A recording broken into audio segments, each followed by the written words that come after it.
So have you all heard of Nadia Bowles-Weber? Nadia Bowles-Weber is, thank you, is a Lutheran pastor who's become relatively famous for her, how shall I put it? For her what? Irreverence. Yes, definitely her irreverence. She has tattoos all over her body. Her church in Denver was called the Church of Saints and Sinners. And you should be talking, you know about Nadia, right? Okay, we have a Lutheran pastor up here. Anyway, so I was at a preaching conference once, I can't even remember, I think it was in Atlanta, and Nadia took her water bottle and put it on the altar, and which I will refer to as a table from now on, but for this, she put it down on the table and she said, "All right, Episcopalians, nothing is going to happen. The world is not going to end because I put my water bottle on the altar." So I just always remember that every time I set my water bottle down on the altar. So.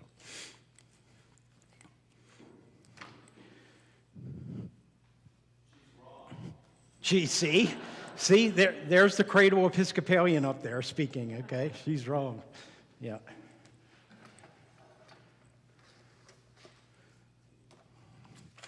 All right, we're getting close here. We should have everybody sign up, shouldn't we? Let's see. There must be a piece of paper up here somewhere.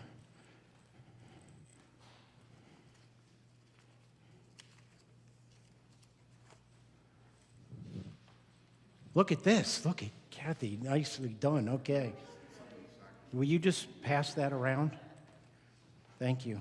You're a wonderful person.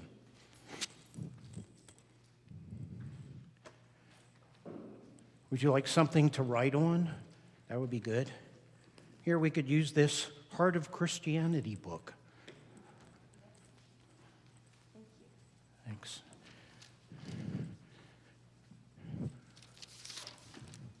All right, this class has the most material. Are you okay if I take this off? The most material of any class, but I still think it's important for us to know who's here. So if you guys are comfortable, let me get a microphone. If you could just say your name and let's do whatever faith tradition you've come from. And if you haven't come from any faith tradition, that's good, but that'll give us a good start on where we're going, okay? Hello, my name's Max Fortin, and I'm originally from Michigan, and I grew up in the Christian Church Disciples of Christ. Disciples of Christ, okay, very good. Hi, I'm Elizabeth Pullen, and I did not grow up with a faith tradition.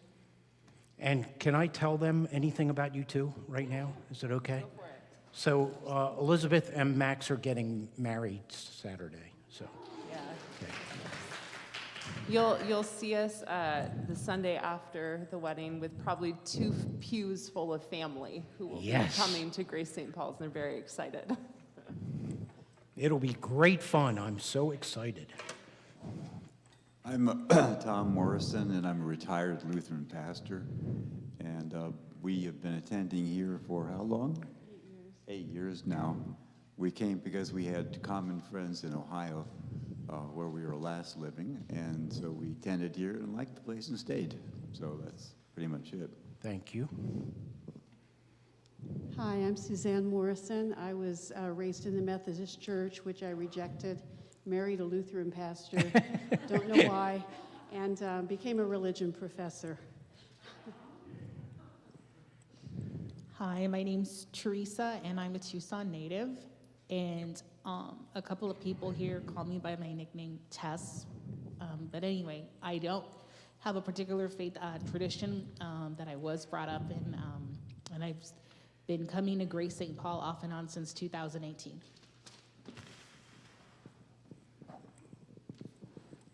My name is Ann. My name is Ann Holman. I grew up in Tucson, going to First Congregational Church, which is United Church of Christ. I then left, and when I joined a church in Maryland, it was another UCC church that voted to be open and affirming. Hi, my name's Patsy O'Brien, and I was born and raised in Independence, Missouri, right behind the Truman Library. Go, Harry. And I was raised as a Roman Catholic. My brother is still a Roman Catholic. My sister is Jewish, and I'm becoming Episcopalian. So we're a UN. Hi, good afternoon. Yat she Andrew Curly nishe Bilagana nishle Hanagani Bashachin Bilagana Dashik Ki Ani Dashanale. I'm Dene, and my wife and I, we practice traditional Dene. We just had a Hajonje ceremony last weekend, in fact. But you know, there's a lot of Christianity in our communities, and she ended up going to Catholic school and having family that are Catholic, and the Catholics tend to offend me with their social values, and so I'm like interested in looking at different. Sorry, I don't mean to be judgmental right now, but different kind of religious traditions to see, especially for within Christianity, how this has more progressive social values. So that's what I'm interested in learning about and trying to build community that way. We're very community-oriented people, so that's why we've been coming here. Her late father-in-law came here with us, and so yeah, it's we've been living here in Tucson for the last couple of years and trying to connect with people and share space. So sorry about that long introduction, but I think that's where we're coming from. Thanks for doing the long introduction. Say your name again, though. Your first name. Andrew. Andrew. Thank you. Good morning. My name is Cindy Sorensen, and my faith tradition background is a combination of these two up here. So Lutheranism on my father's side and Methodism on my mother's side. So, and I grew up going to a church every week. There we go. Hi, my name is Brianne Marshall. I'm originally from the Bahamas. I come from a pretty sort of religious background. My mom is Catholic and my dad was Anglican. And both of them decided to leave and they converted to the Jehovah's Witness. So I spend a lot of time with different sort of faith traditions, a lot of times questioning and sort of figuring out which one is sort of the true branch of Christianity.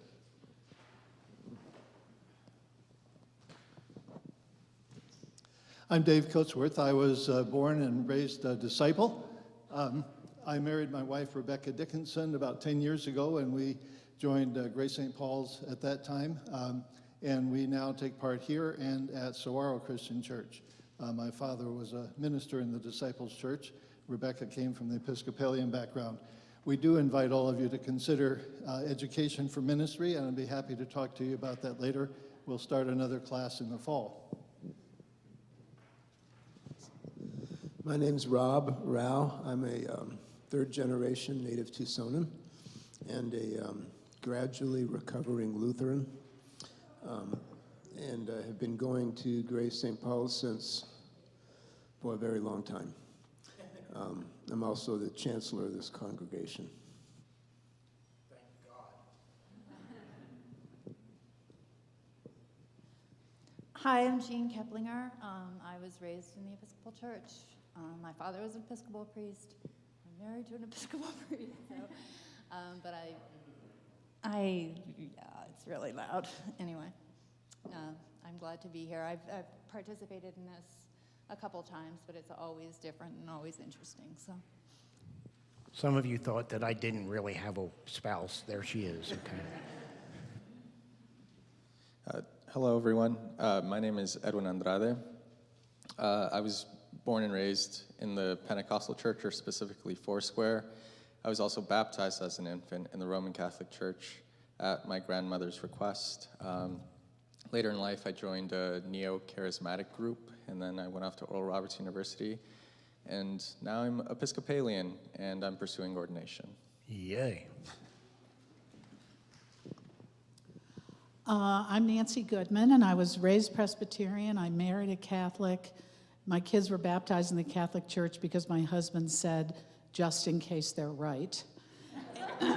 And Can't be too careful. And then we both decided that I left the Presbyterian Church, he left the Catholic Church, and I became Episcopalian about 14 years ago.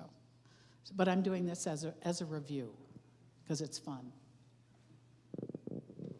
Hi, I'm Christine Graff. I'm here from St. Paul, Minnesota. I was very amused to see the Mayo brothers referenced as saints in today's bulletin. I guess they did create a pretty good hospital. Anyway, I grew up in the Anglican Church in Canada. My parents didn't go to church, but I was kind of attracted to it, as was my older brother. So we got confirmed there. I was probably christened as an infant when I was born in Wales, long before then. And now I go to St. Clement's Episcopal Church in St. Paul, Minnesota. St. Clement's is very historic. It's the church that Amelia Earhart went to. But anyway, this is also a lovely church, and I'm here for a couple more weeks, and I came here last Sunday, and I'm happy to be here today, and I'll come here as often as I come to Tucson.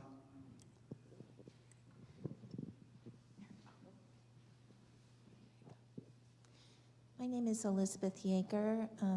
I was raised in a congregational church in the Midwest. When I was about 12, I left that church and pretty much never looked back until about a month ago, when I was really struggling with family issues and decided that maybe it was time to admit that I couldn't control everything.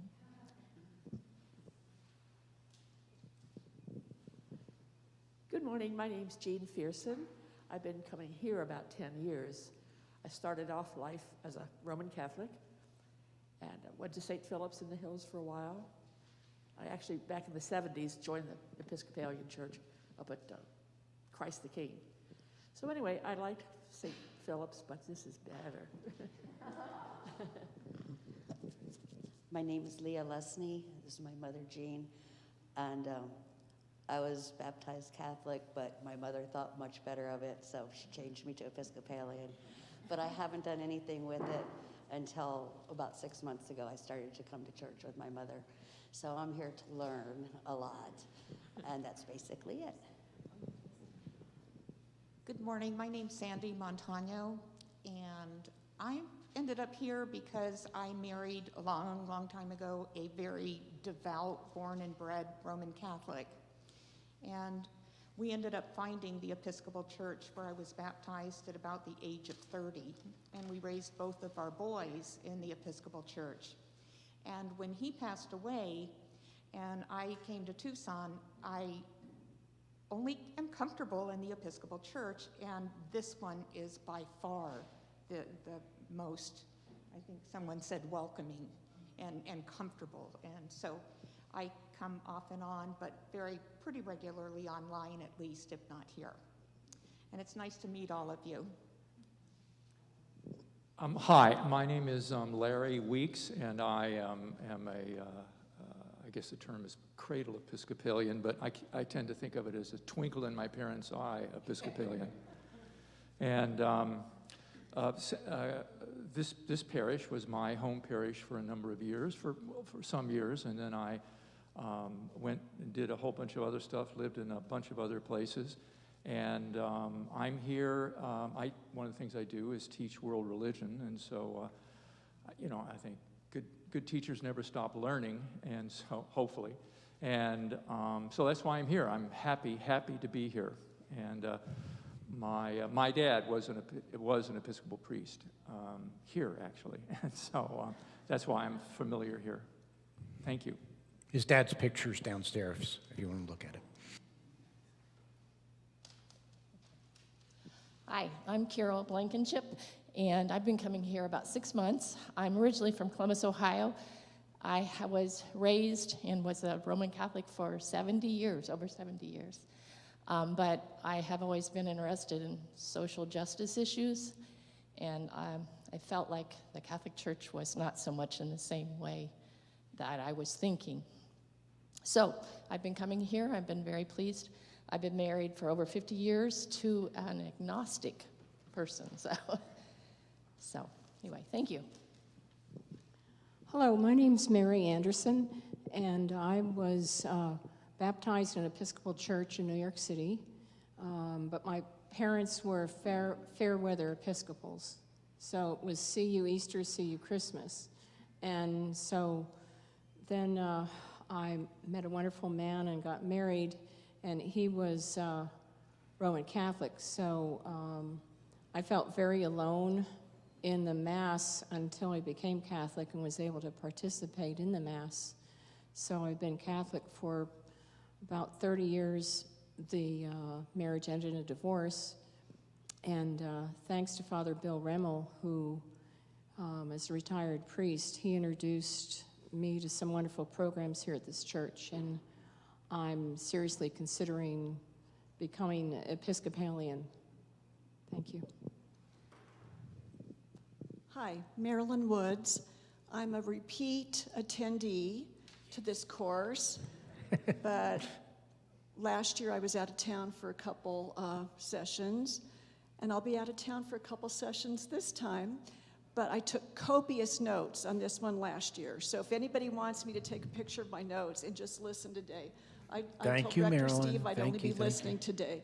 Thank you. I'm a cradle Roman Catholic and was an active Catholic, although I felt like I had one foot in, one foot out for the last couple decades for various reasons. And I tuned in to Grace St. Paul's Monday, Thursday, before we were vaccinated, I think. Yep. So I think 3 years ago. And then kept tuning in, and then my husband and I started coming here after we were vaccinated. Hi, my name's Christian Payne. I grew up non-religious, and I moved to Tucson, well, born and raised in Phoenix, went to school in Flagstaff, and then I moved here during COVID. And my roommate and good friend had been going here when he was little, and he started coming back, and I started coming here and fell in love with it, and just became really involved with the kids and with Sunday school and volunteering and stuff. So it's been great, and I got baptized last month here, and it was really special. Yes, it was. Hi, my name's Danny. I grew up in Phoenix and sort of moved between different faith traditions as a child, a lot of Catholicism and different branches of Christianity. And then in college, I sort of was interested in the Unitarian Church. And since moving to Tucson, I've been coming here and have really loved it, and I'm just really interested to get to learn more. And it's really good to meet all of you, so thanks. Thank you, Danny. Thank you, everybody. Yep. Okay.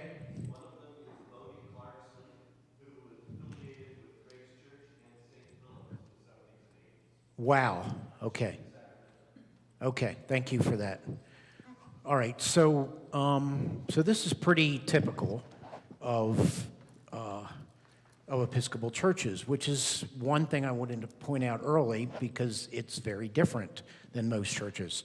I believe we had, counting the one online, we have 4 cradle Episcopalians in this group of 37 people. And that's very typical. 75% of Episcopalians come to this tradition from another tradition.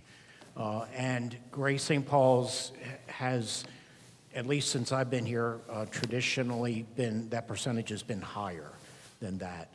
And it is today. So that's less than 10% that are cradle Episcopalians here. So that's really different about us. And I wanted to point that out and show you that. And I really appreciate that. I'm glad we have a Dene presence here too. Thank you, Andrew. I came from St. David's in Page, where 70% of the population is Navajo. So I have lots of Navajo friends, and well, we've worked together on lots of stuff. And some of my favorite people in the world. All right, ready? All right, so we're going to jump in here. So there's a lot of material this time, but we always learn the most when people ask questions. So go ahead and just stop me. You're just going to have to interrupt me. We have the microphone, so I'd like you all to speak into the microphone since we're live streaming, so everybody can pick up all that. But let's go. Okay. All right. So let's talk a little bit about ancient Christianity. Judaism, so first of all, let's start with that. Christianity obviously came out of Judaism, and Jesus was a Jew. He was always a Jew. He never stopped being a Jew. He didn't create another religion. He didn't do anything, okay? And for the first 100 years of the church was Jewish. The Christian church was part of Judaism. And that was not unusual at all because there were lots of sects in Judaism. And we hear about some of them in the Bible, the Pharisees and the Sadducees. There was also a group called the Essenes, which was an apocalyptic group. There was a group called the Zealots, which were the guerrillas that were trying to change the world politically. And then there was this new little funky group, this new little cult called Christians. And all of those folks were practicing Jews that came to this from very different traditions and different ways of understanding things, okay? So this is all happening in Rome, and Jews were pretty easy to distinguish in Roman culture because Jews were monotheistic. They believed in one God, and of course, in Rome, most people believed in a pantheon of gods. The more gods, the better. So Rome was just happy as could be about bringing another group in with another god, and Jewish people said, no, you don't understand. So there was a bit of a clash there, okay? And first century Roman society is also quite stratified. It's very conservative and it's very vertical. So it is.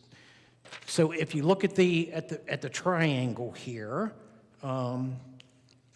the large majority of people in Rome were just the working rural folks. Okay, a major portion of the triangle is just that.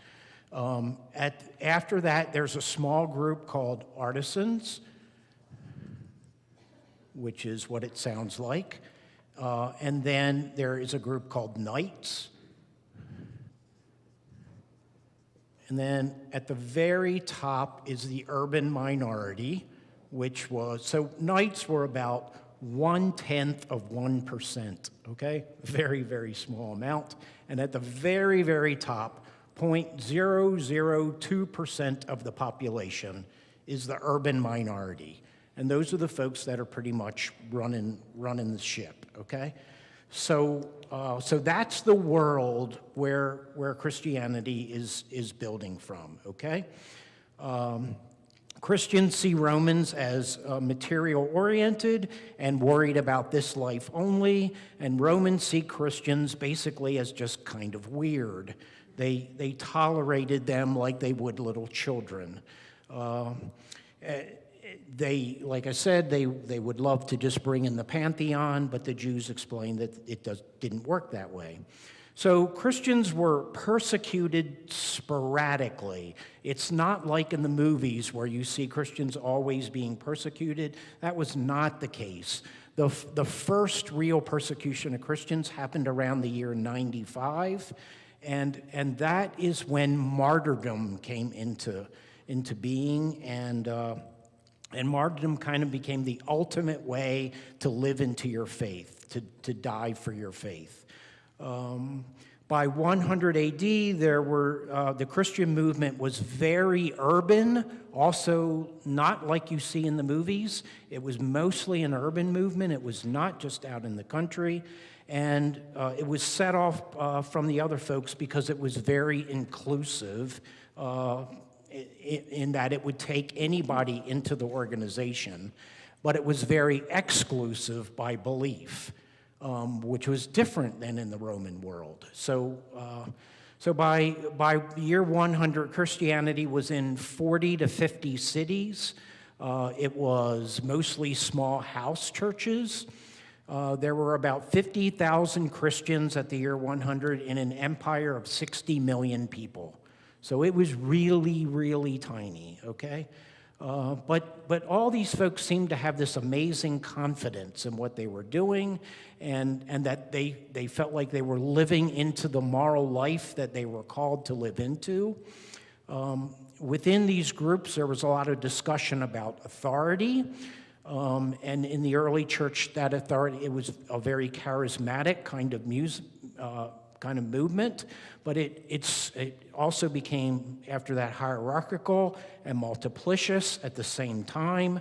There were the leaders in the church in those days were called apostles and prophets and teachers and deacons and elders, which would become presbyters. And then after that, around the year 110, we would get our first bishops. That's the first ones that we know of in the church, okay, around 110. But basically, authority and leadership in the early church is charismatic and spirit-given. The church is a really egalitarian organization in that very stratified world, so it just didn't fit very well in Roman culture. The church included a lot of poor people, a lot of women, and the people were electing their leaders at that time, okay? I think that's important to note. We were electing our bishops in the early church in the 2nd century, all right? That would later change. So there is this external pressure from the culture that is not very egalitarian or inclusive, and this internal pressure starts building as disagreements start to build about who the church was and what they should be representing, like all organizations do. By the time you start figuring out who you are and start defining that, that's when you start fighting. So the first real issue that comes up in the church is called Gnosticism, which means secret knowledge. And it's kind of an explanation as to why life sucks, and it's very attractive to many Christians. Gnosticism is very complicated, and I'm not going to get into all of that. But let me just say that it's a very world-negating idea. It's very dualistic. It separates the spiritual realm from the material realm. It says that material stuff is bad and spiritual stuff is good. Gnosticism kind of forces the early church fathers, and it was fathers at that time, to define orthodoxy. Gnosticism is rejected because people point to the book of Genesis and say, well, God said the world's good, so how can you be saying that all the material stuff is bad? And they also said there is no secret knowledge. So that was the real first struggle in the church to define who they were. But out of the Gnostic movement comes the idea of asceticism, doing stuff to set yourself off from the world and to do things that separate you from everybody else, and you do personal things to fight the bad material stuff that's happening to you. So that whole ascetic movement, from my standpoint, seems to come out of the Gnostic movement. Gnosticism, in my mind, always comes back in some form in the church. There are Gnostics in our church now, I would say. And that whole idea about material stuff being bad seems to influence us all the time. I'll throw out the easy one very quick. Sex. How does sex get to be bad in the church? And that comes out of that whole understanding of material stuff being bad, okay? So orthodoxy becomes creation is good, and the church begins trying to figure out how they're going to handle authority and what that's going to look like. And bishops start taking a much stronger role in the church, and the bishops start to push for what is saving truth and what isn't. And that is a major change in the church. So by the early 3rd century, bishops are really taking a much stronger role in what was a very charismatic movement, and they start telling people what's the right thing to do and what's the wrong thing to do from this echelon on top. Very different than the first 150 years or so in the church. So in those early 200s, there are a lot of discussions about defining who we are, and the discussions that really become important are the early Christological discussions, trying to figure out how we can be a monotheistic church and have this character Jesus in the church, who people are starting to talk about as being divine, and this whole understanding of this spirit in the world, and people saying, so how can you be monotheistic if you believe in God and Jesus and all these other things? So the first response to that was a group of people called adoptionists. And adoptionists believe that Jesus was a man who was just infused with this divine spirit. Okay? So they suggest that the way to solve this monotheism problem is to say Jesus is a man, and he just happened to be just infused with this little piece of spirituality.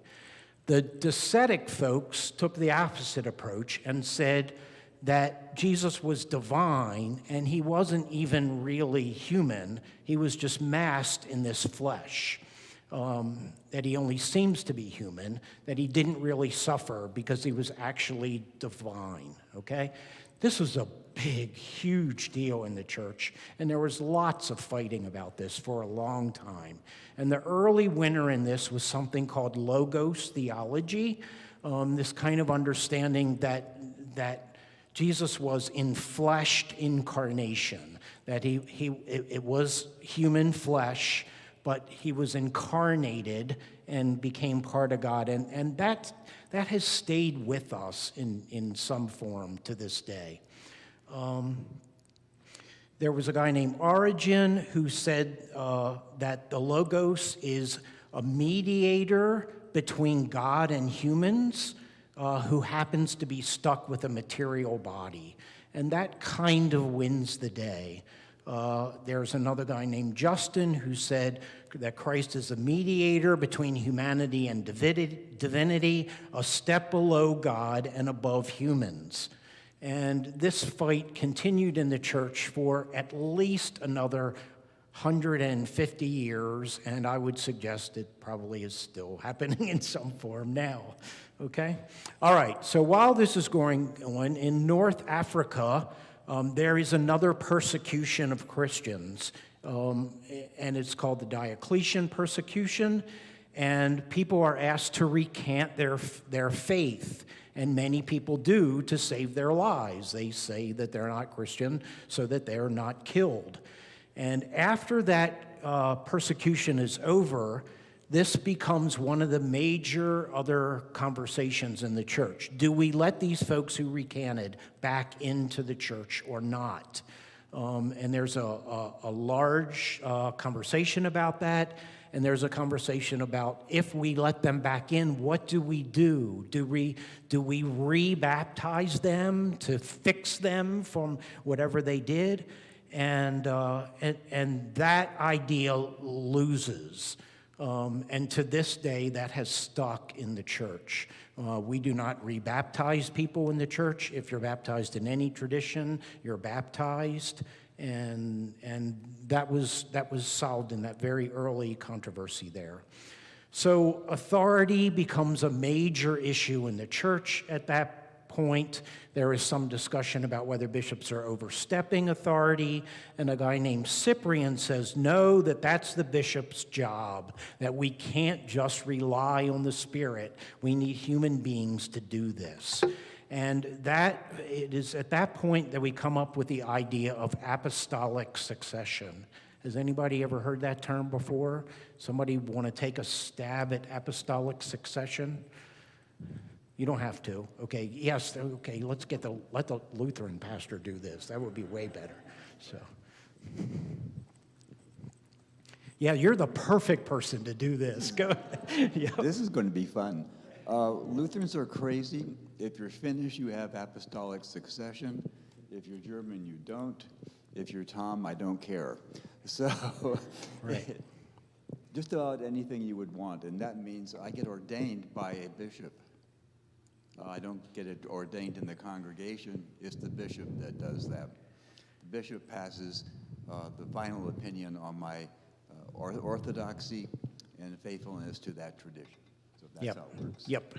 So you're hearing a very Lutheran understanding there, and this has been a big deal in the church. So this understanding of apostolic succession allegedly goes back to Peter, had his hands laid on him by Jesus, and then after that, the disciples laid hands on other people who became priests, and went all the way down to me, which I will play my hand very early and say, I just think that's ridiculous, as was just pointed out here. Because first of all, there was no priestly ordination at the time of Peter, and that happened way later in the church. But apostolic succession became a big deal then, and it still is today. It was one of the things that was a step, a thing that helped. It made it more difficult for the Lutheran Church and the Episcopal Church to join in a concordat, which we now are. Some of you know that we had a Lutheran pastor here a couple years ago, and we can serve in each other's churches now, but apostolic succession was a big deal in the middle of all that, okay? So the churches that suggest that they still have apostolic succession going back to Peter is the Roman Catholic Church, the Orthodox Church, the Anglican Church, the Episcopal Church. Somebody help me out here. Who am I forgetting? Is that it? Nope. So it's just those three that say that it goes back. Like I said, I personally find that just absolutely absurd. So, yep.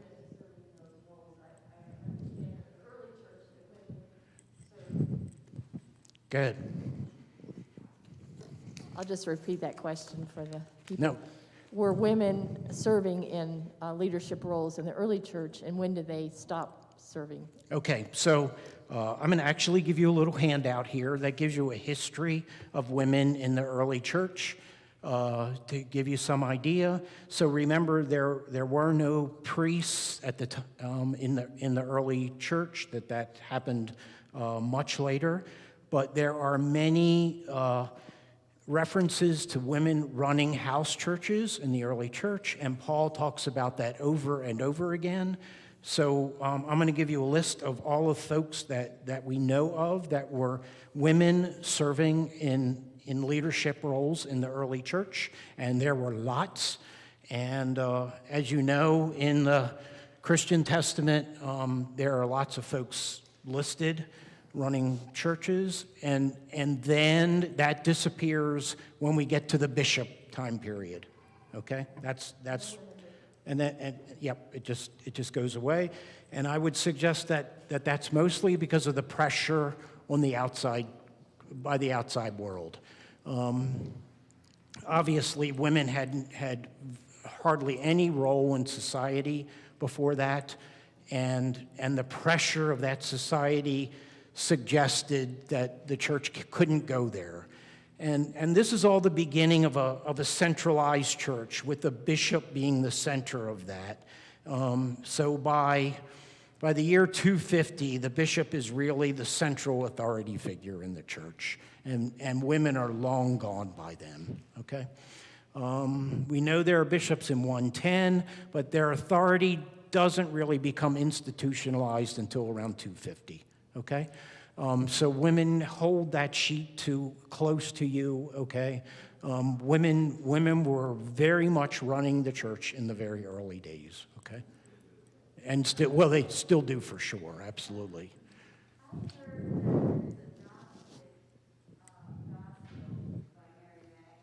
Yeah. Yeah, there are many gospels written that weren't decided in the 4th century that would become part of our canon, and there are lots of them. There is a Gospel of Mary Magdalene. That doesn't mean that Mary Magdalene wrote it, because people used pseudonyms all the time in those days.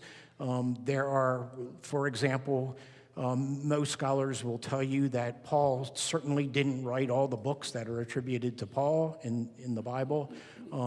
People use pseudonyms all the time, but yes, there's a whole group of Gospels, and many of which are Gnostic, and many others. The Nag Hammadi library is one of the books that has a lot of those Gnostic writings, okay? It's called Nag Hammadi. So if you want to grab any of them and take a look, there's some really great stuff in some of those. And just because they didn't make it into the canon of the Bible does not necessarily mean that there's not some really helpful information in a lot of them, okay? Good? All right. Man, you guys are so good. You're playing right into where I was going with everything. This is really good. All right. So 250, so the church has this centralized role of bishops, etc.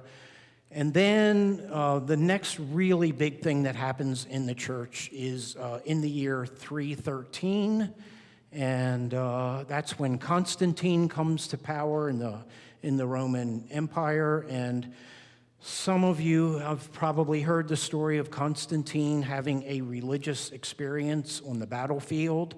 And I will not go into whether that experience he had was valid or not.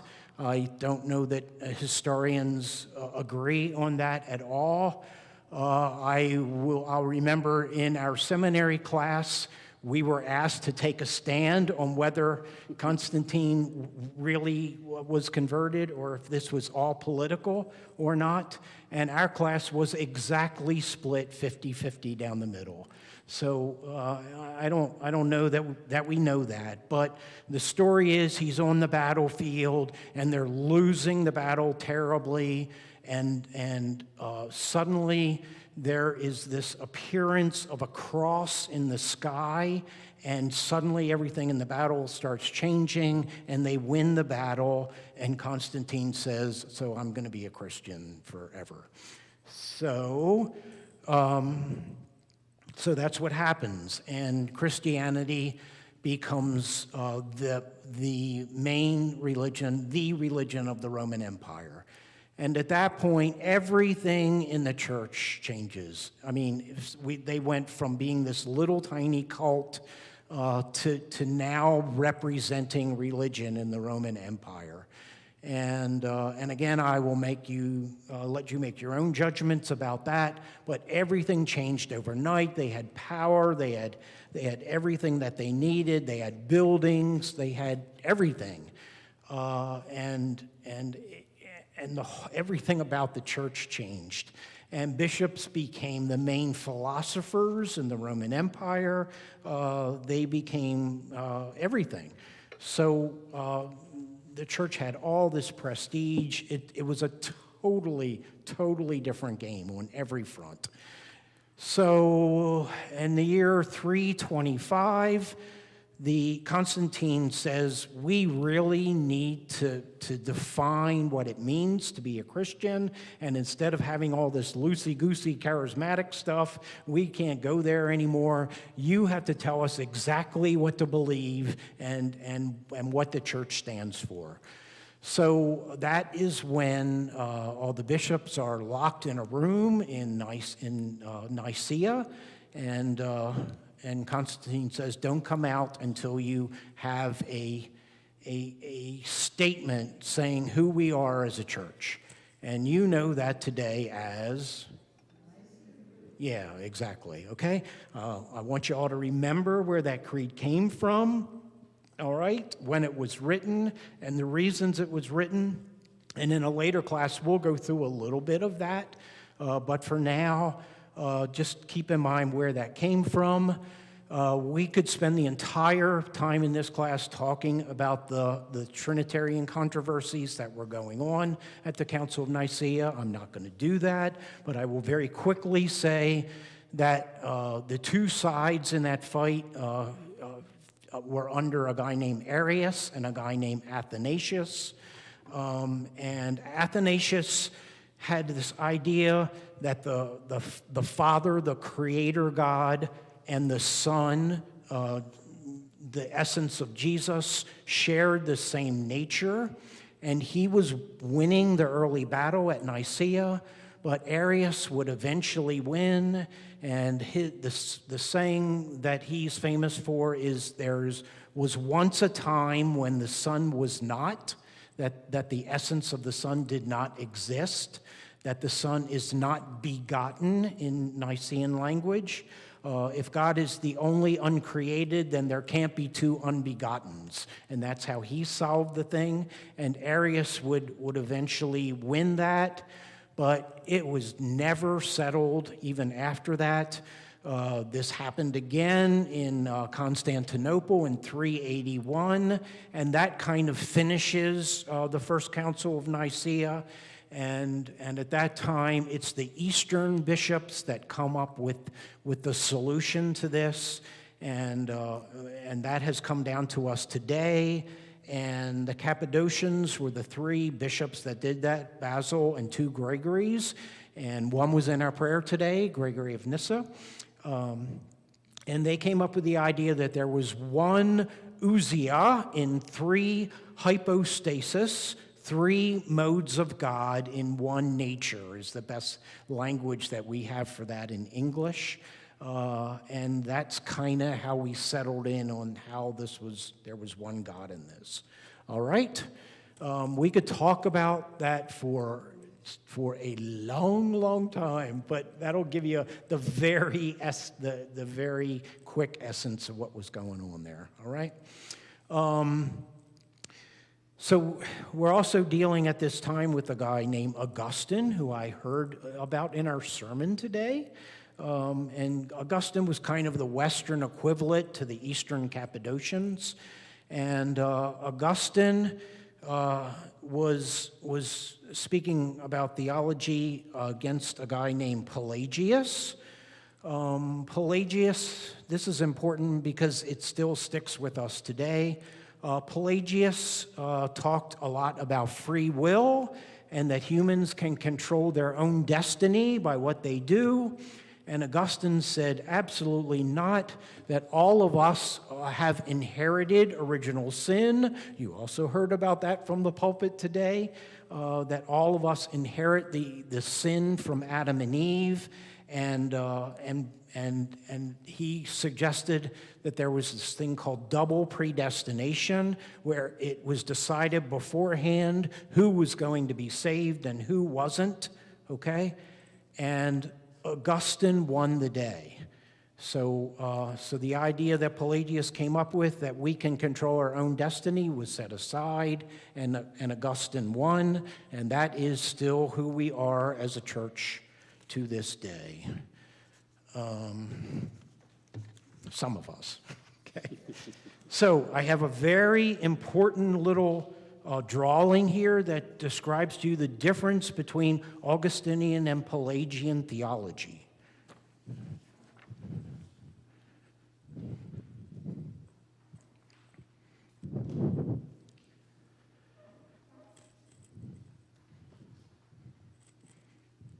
All right, I will let you laugh about that as we go through here, okay? It's just a joke, okay?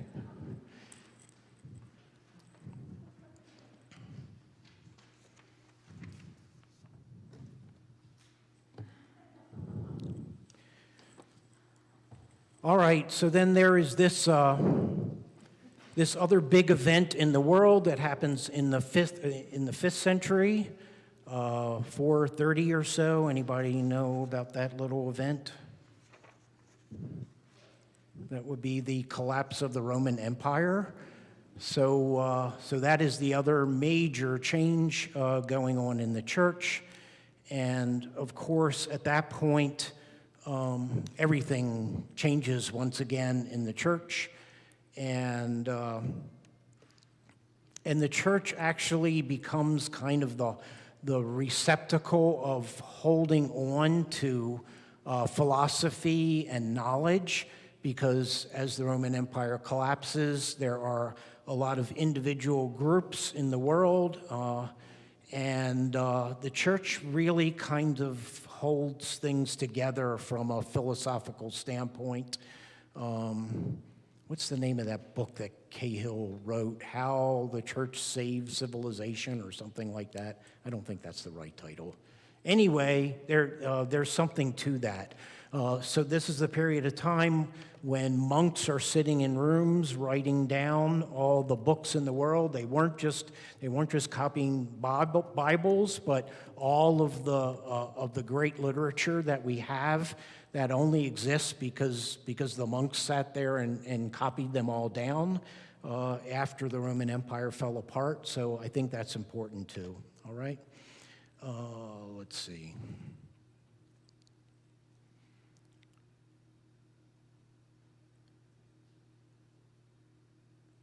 I think I'll do this now, and because it's so important to talk about this. So we just talked about Augustine and Pelagius.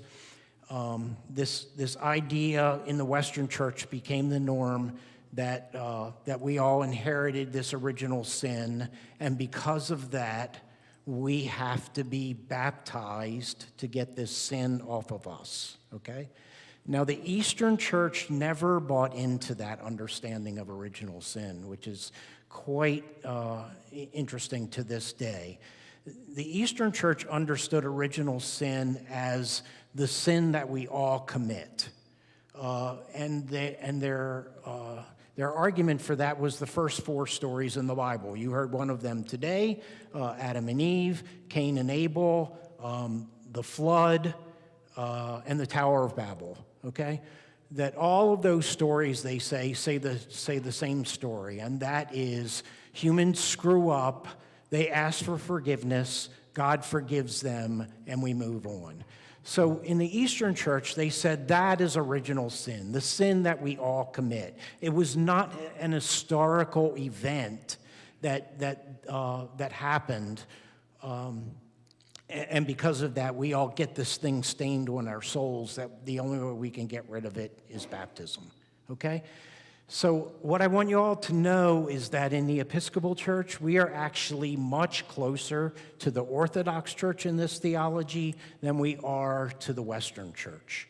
So we really don't buy into this inherited original sin stuff here, okay?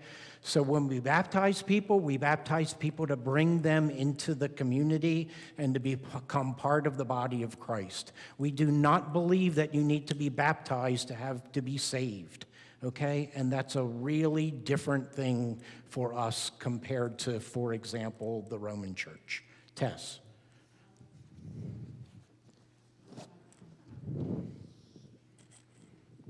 So my question would be, where would original sin come from? I mean, whenever people are born, for example, does the mainstream Episcopalian Church, for example, do they believe that people are born with original sin, or do people? No, we do not. We understand original sin as the sin that all humans tend to commit. We do not believe that anybody's stained with anything. Okay, so then another question I have is that in going back to generational curses, is that something that the general or mainstream Episcopal Church believes in? Like, for example, is there such a thing as generational curses like Like when someone does something wrong, is it because someone else in their Oh, family? it's passed down from generation. Okay, the Right. whole philosophical thing going on in the Bible about Right, whether yes. people are paying for the sins of their parents. Yeah.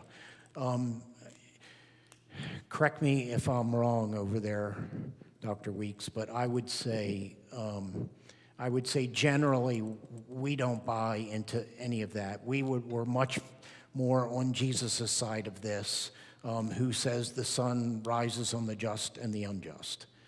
We do not believe that people carry sins down through generations, no. Okay, and then another question I have is that would sin only be considered real when someone commits something that's wrong, like by society standards, or like breaking the law as defined by what is and what is not a law? Oh, hell no. Okay. Okay. No.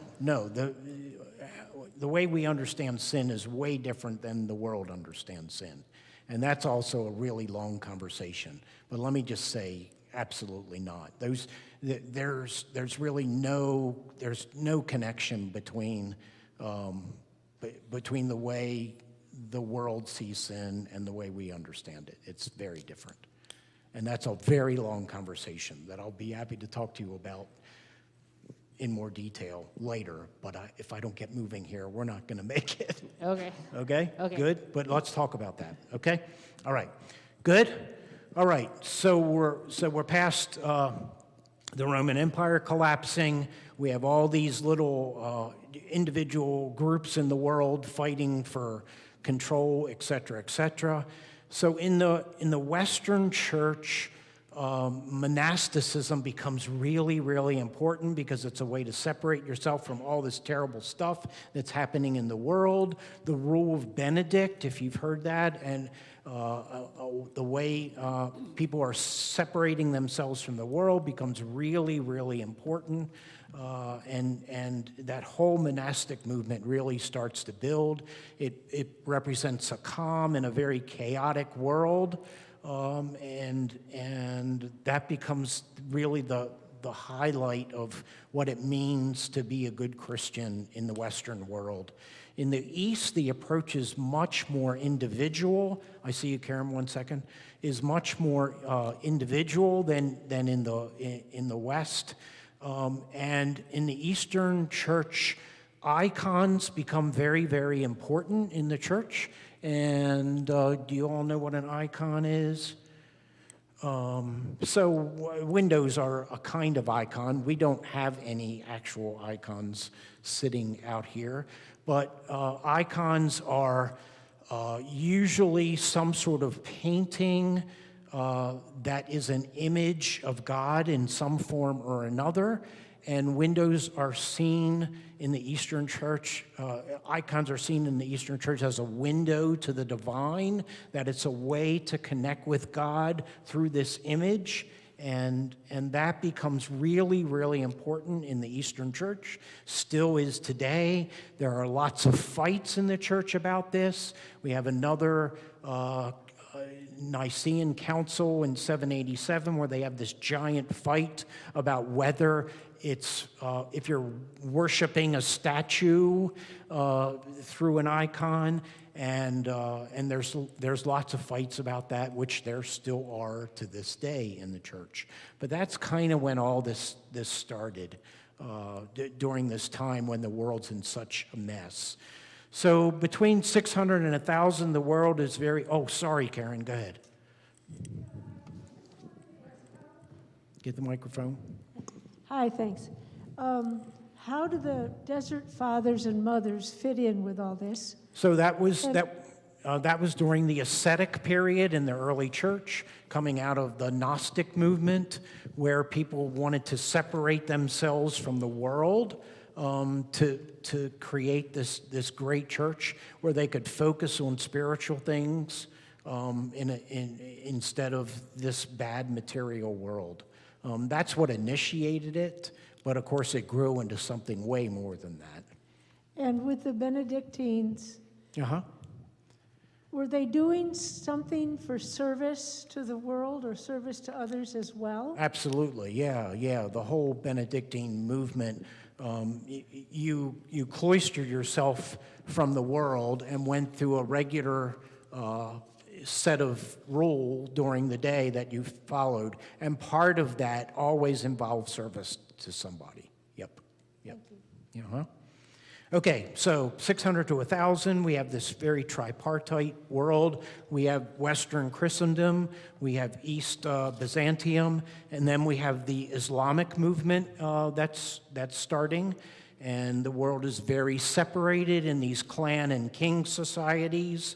The whole world is theocratic during this time, meaning that the church and state are the same thing. You cannot separate them. If the king is a certain religion, one of those three, then you are that religion. And that's the way it was, and of course that stayed that way even past 1,000.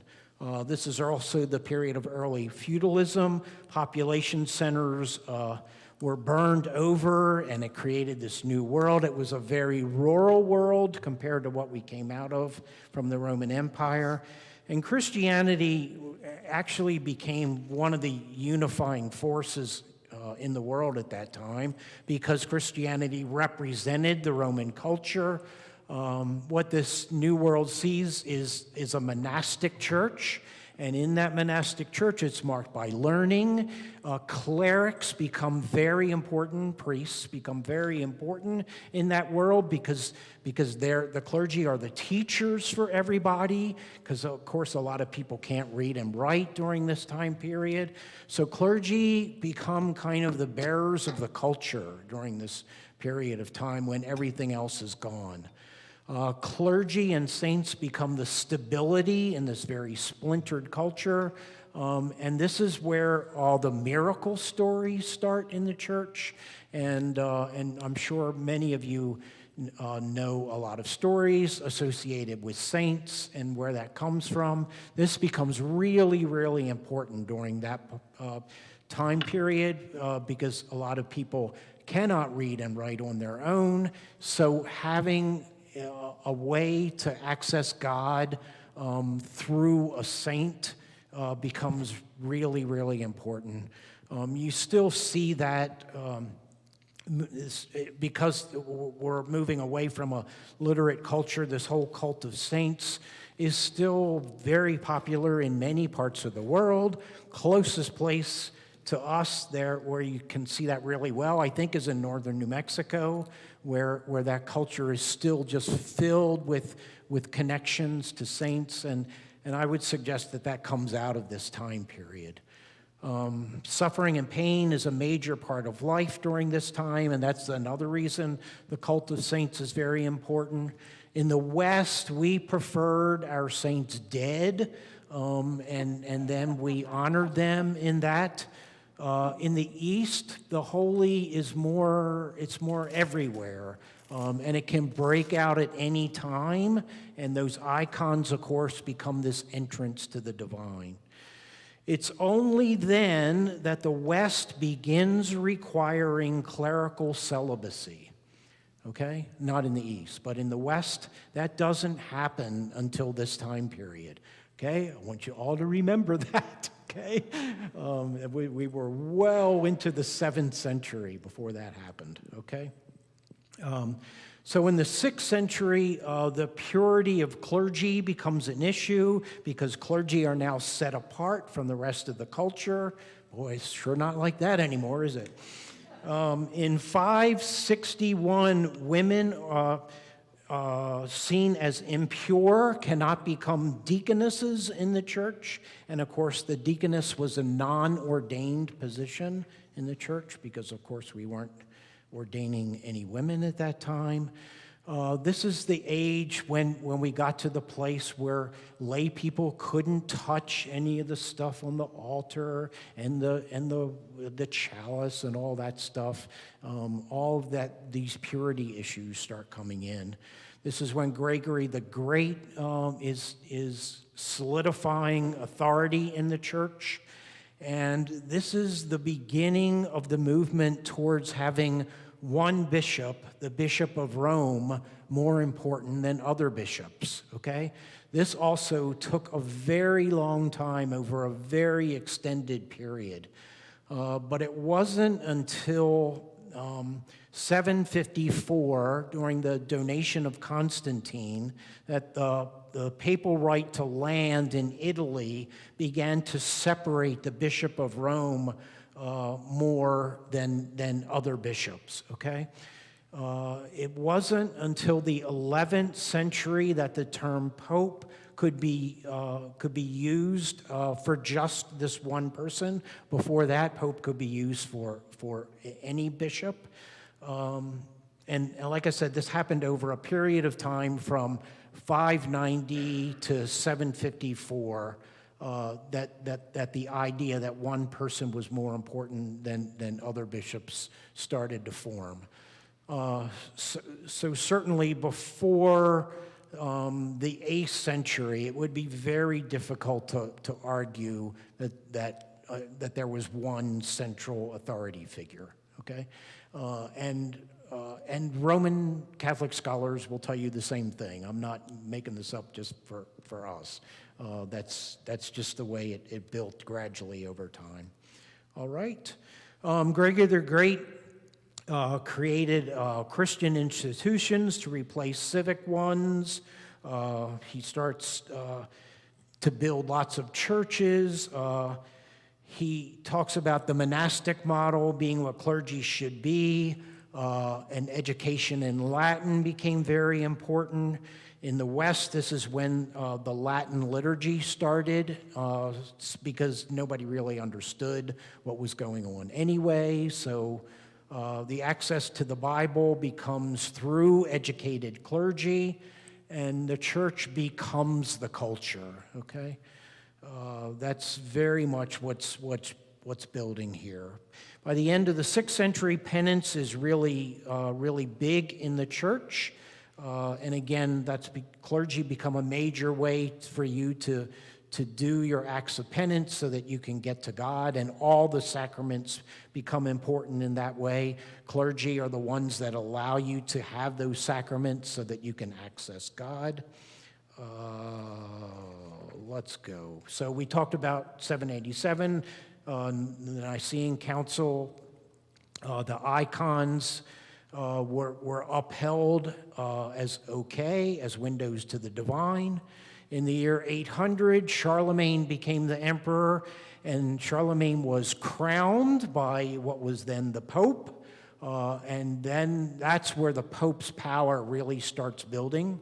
The Pope has the power, but needs the emperor to protect the Pope. This is the age when conquering territories and Christianizing them becomes important.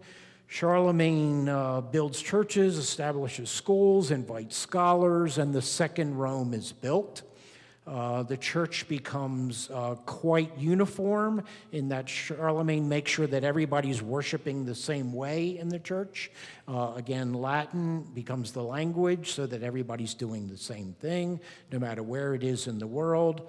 The liturgy is exactly the same. Bishops kind of depend on local nobility for protection. The Roman Church is now a European church. And the church and state are obviously one, just like we talked about, okay? So that's kind of what's happening there. So as we move into the 9th and 10th centuries, there are 3 orders of people in this world. There are fighters, there are workers, and there are prayers. And they all take their part in doing this to create the great culture, okay? And of course, the prayers are the clergy. So you go to the clergy to pray for you, because you don't do that. You do this other stuff. So you see how this is separating folks. In the 9th century, Benedictine monasticism is in full bloom.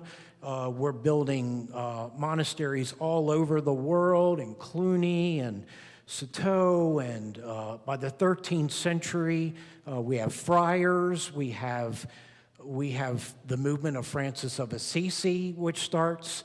And the whole Francis thing becomes kind of a reaction to what's going on in the church that has become the centerpiece of everything. And Francis is a kind of a lashback to what's going on in the church, saying, how did we get to this place where the church is more important than anything else, and we listen to these people and we need them to get our sacraments and to get connected to God? So Francis starts this vow of poverty to try to break down all of that stuff that's going on in the church. That's the first time that there's a real backlash to what's going on in the church. This is also the beginning of doing religion for others. So masses are starting to become very non-participatory. It's something that the priest does because you have other jobs. So we get to the point where the celebrant starts whispering the Eucharistic prayer because nobody really understands what he's saying anyway. So people are responding to that liturgy now as what they see, not what they hear. And of course, they can't understand what's going on.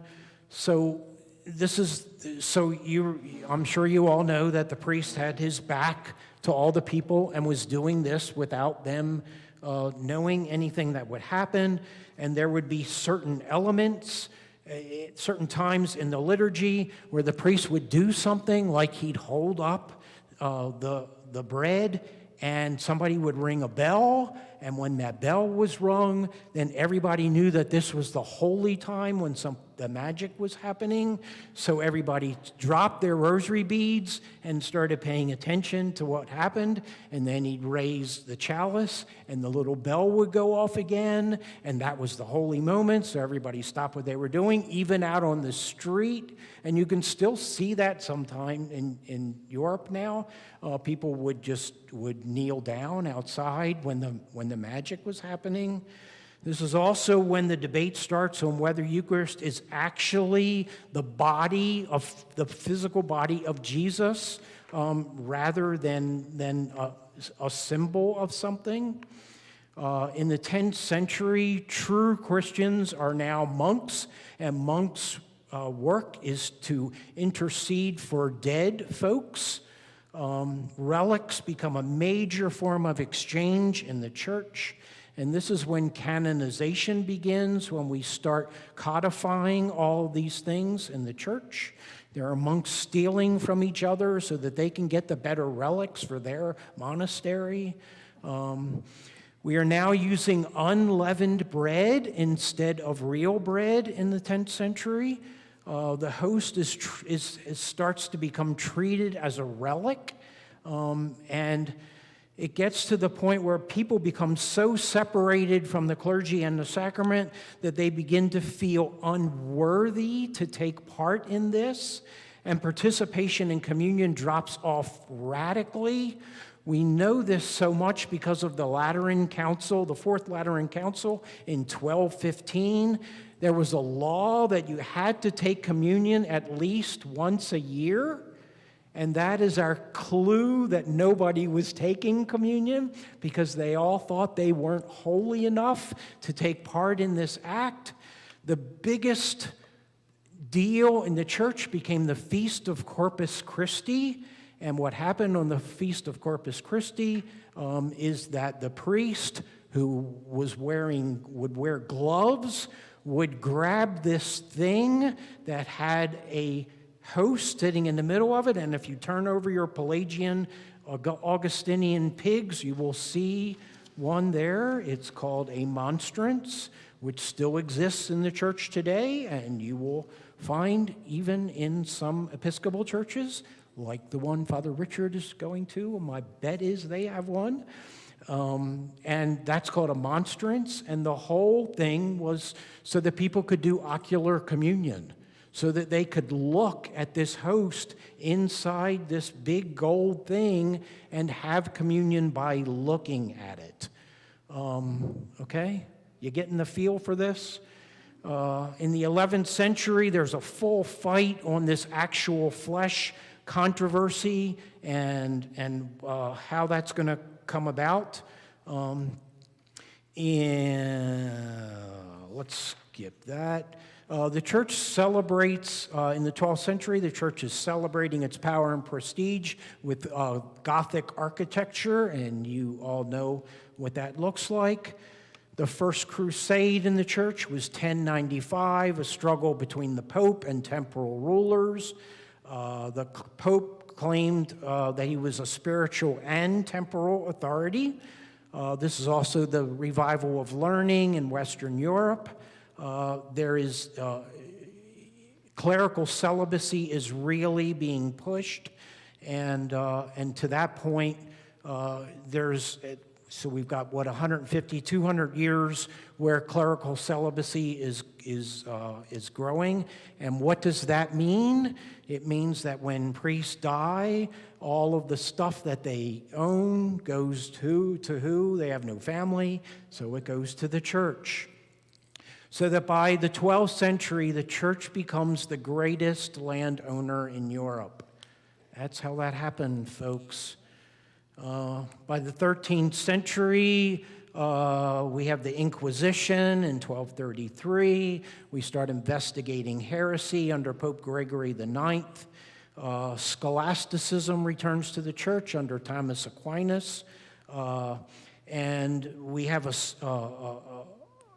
a way to solve the transubstantiation debate. You all know what transubstantiation means, that something chemical happens to this bread and wine, turning it into a different substance. And the solution was that what we taste is bread, but the substance itself becomes the body of Christ. That was the way they described transubstantiation. This is also the beginning of 7 sacraments in the church. We talked about the Feast of Corpus Christi.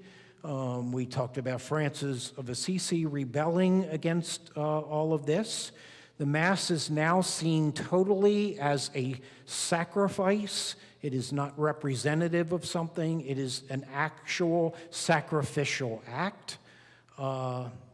This is also when the doctrine of purgatory begins. Do you all know about purgatory? So purgatory is the place where people go to pay for all the sins that they've committed, and you have to spend some time in purgatory before you can reach heaven to pay for all of those sins. You see how all this is codified and being made fair to everybody.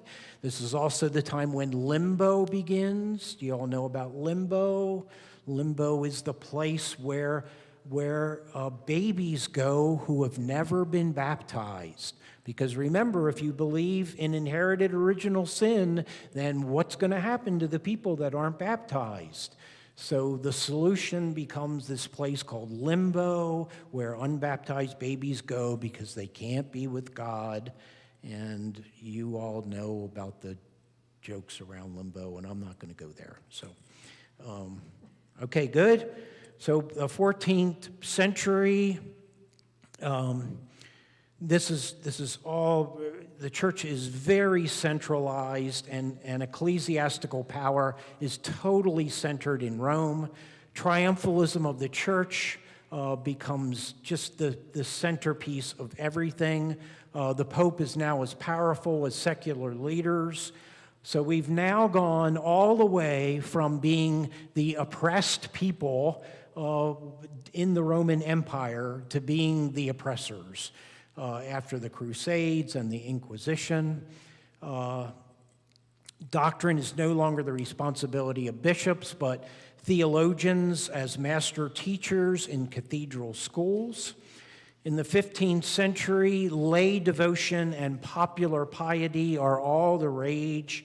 People are going on pilgrimages and going to shrines. They're doing private masses for the dead folks in their family. They're paying priests to do these services for them so that the dead folks in their family can be saved. The moment of consecration becomes center in the Eucharist. And what does the priest say when he holds up the bread? In Latin, hoc est corpus. What do we take from those words today? Yeah, that's where hocus pocus comes from, because that's the magic moment. Private devotions are all the rage. And then something happens in the world that makes everybody go, what? There was an invention. Yeah, you guys are good. So the printing press is invented, and that means that people start getting their own Bibles because they can be spread everywhere, and everybody gets their Bibles and they start reading it and they go, what the heck does any of this stuff that we're doing have to do with the Bible? Indulgences are all the rage. Some of you, those of you who were here at our Mardi Gras event on Tuesday, know that we made fun of indulgences by selling them to you so that you could save your soul, but that was actually true in the 15th and 16th century. You paid priests to do those services for you so that you could get a plenary indulgence and make sure you were going to heaven and your loved ones were going to heaven. So it's time that something needs to happen in the church when all of this clashes, and that is where we go next week with the Reformation. We made it. All right, we have 8 minutes. If anybody has any other questions they want to fill in. Tess.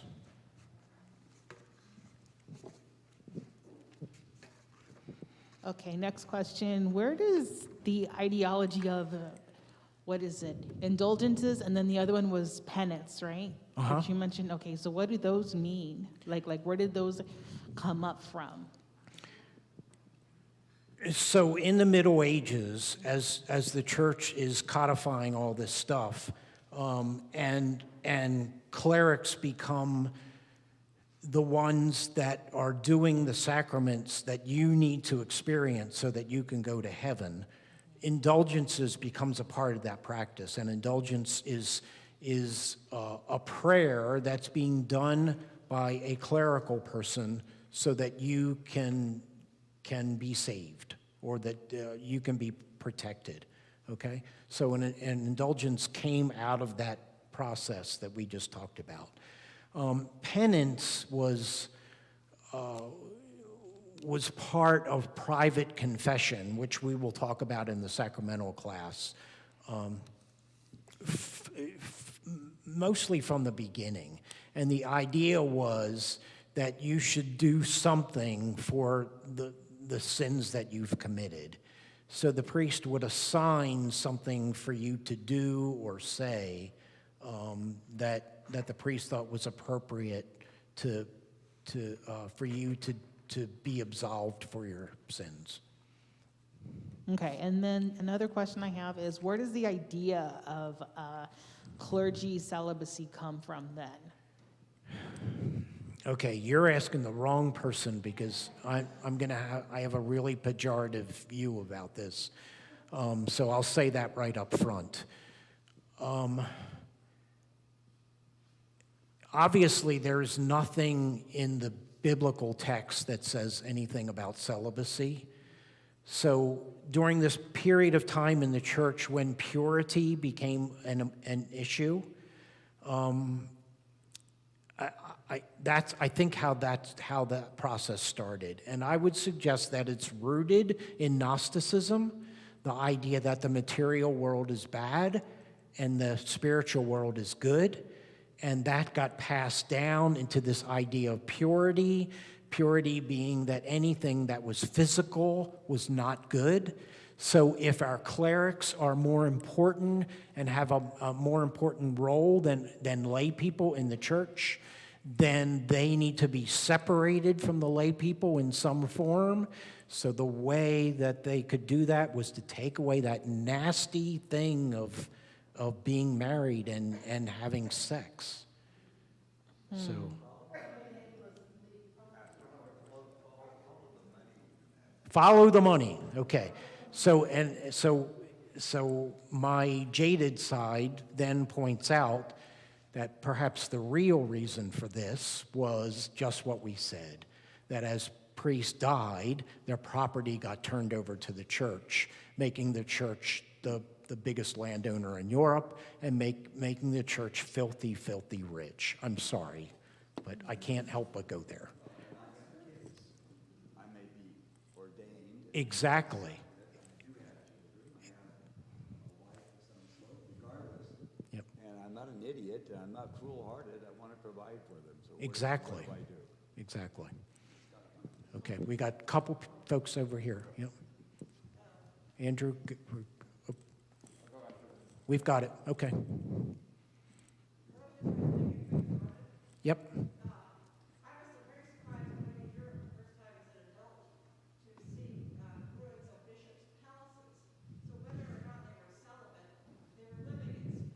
Yes, they were. Absolutely. And to this day.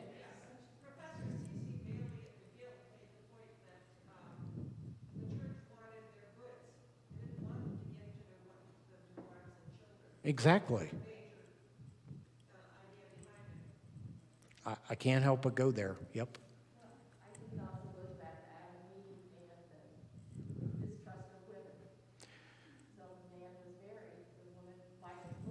That's a really good point. That's a really good point. I can't argue that either. Yep. I have a question about the nature of sin. Oh, gosh. We got 2.5 minutes for the nature of sin. Go for it. Go for it, Andrew. So it seems like by the end of this story in the early church history, you get to a point where sin is almost like a commodity where you can purchase sinlessness. Yep. Right? So it becomes this kind of exchange of, it has this value to it. But it has this, so it evolves over time and is something that is seen as inherited, either as being human or or being human nature. So I'm just wondering how does this idea of sin originate in the early church, like to act this way and to be such a big part of human identity? And then is it similar in other religions around the same time? Like, does it come out of Judaism? Does Islam continue to think about sin in the same way? So I know this is a big question. Maybe. Yeah, it is a big question. But let me touch on that. The idea of sin certainly exists in Judaism and will also exist in Islam during that time. And part of this is that purity issue that we talked about, and the whole dualistic thing about the material world being bad, and some of this absolutely grows out of that. I would suggest that later this would get caught up in the capitalism of making money through these indulgences, and that's when things really went bad. The understanding of sin as something that separates us from God was really detached from where we went with sin certainly by the 4th century and maybe earlier. And so we're trying really, really hard to get back to that in the church now. The other thing that I want to say on that, which we'll probably talk about in a later class, is in the Middle Ages, the church really got hung up on individual sin, and everything became very individualistic. What do you do to protect your individual self, and how do you be the best person that you can? Corporate sin was kind of lost in the wash by the Middle Ages, and we really separated. We had all this stuff about what we were as a community, but nobody was recognizing that corporate sin was the thing that was destroying all of us and killing us. And to this day, that is still a big part of what's going on in the church. And that is why on Ash Wednesday, we had a service that talked only about corporate sin and about connecting us back with creation and the natural world. Because I personally think we have totally separated ourselves from that because of this whole concentration on individual sin.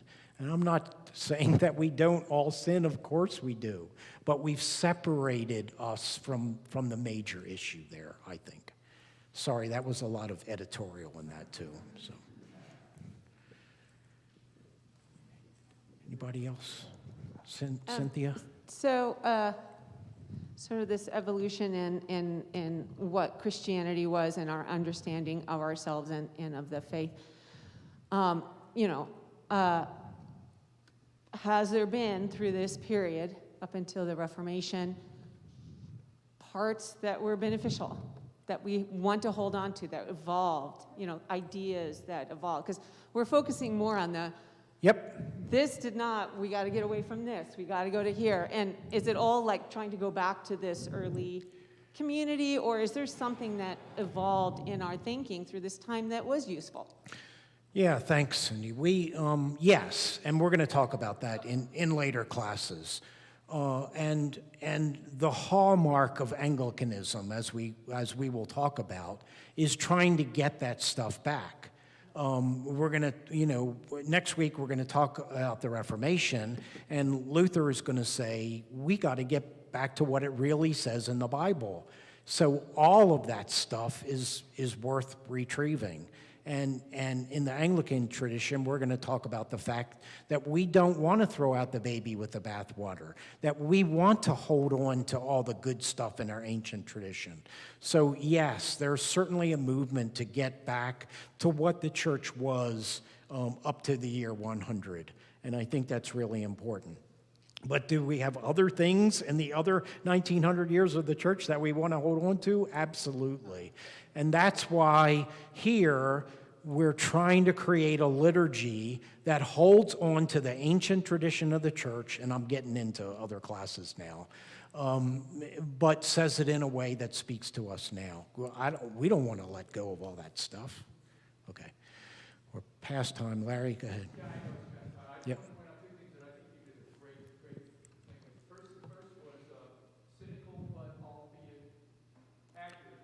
Okay. Of celibacy, but I think there's a parallel cynical and accurate view of the reason marriage got made a sacrament. So the church controlled which rich persons married, which rich families got married, because before the sacramentalization of it, right, people just got married. I mean, like dukes and duchesses. That's right. That's a really good point.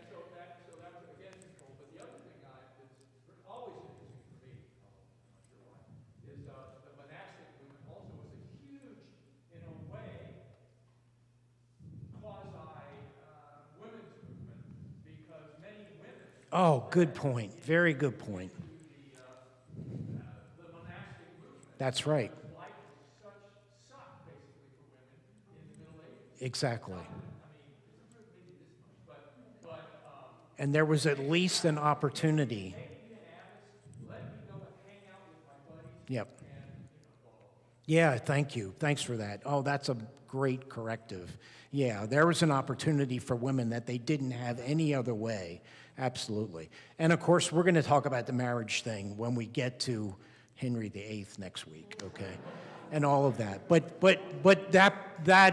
that's the main point there, because that becomes the whole issue. The Pope is controlling this. Right. So, okay. Thank you all. Thank you. Okay.